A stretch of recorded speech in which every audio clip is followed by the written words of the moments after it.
Okay guys, welcome back sa ating meal prep series. July 16 na ngayon at Thursday guys. Kita nyo naman kung gaano tayo consistent.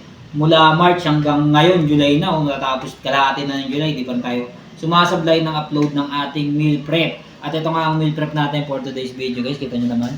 Chicken breast, adobo yan. Then meron tayong nilagang itlog.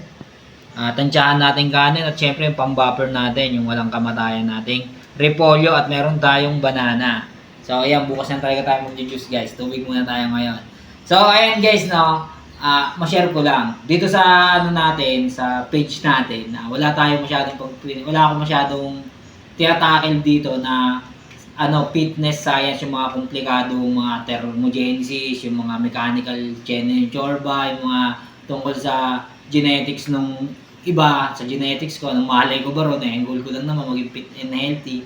Dito sa akin, ang sinishare ko lang, yung diskarte at saka yung common sense na ginawa ko from almost 90 kilos, ngayon 63 kilos na lang. So, ito yung isa doon, guys.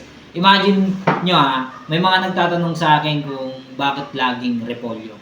Diba? Ayan, kahit naman siya makikita, laging may repolyo. Nung una, hindi rin magets yan nung mga anak ko. Pero nung kalaunan na-realize na, oo nga, no, yung repolyo, pag ganito mo niluto, parang plain matabang. Pag nilagyan mo nung sabaw nung kung ano yung ulam mo, para na rin siyang kanin. Ganun siya nagmamatter. Kumbaga, ang ginawa ko, para mag-less lang, malesen yung intake ko ng kanin, gumawa ako ng alternative. Ayan nga yung cabbage rice na ginagawa ko. So, kita nyo naman, kahit anong i-partner nyo yung ulam, kung, ano ba, masarap. Diba? Alam nyo na malakas sa kanin. Gumawa na agad kayo nito. Ito maninipis lang naman yung ano niyan. Gayat niyan eh. No? Di malaki taga maninipis lang. Then, ang timplada niyan, lang, salt and pepper, konti patis, konti to. Yun lang. Then, mo lang, hahapok mo lang siya. Ganun lang siya kasimple guys. Kaya sabi ko nga,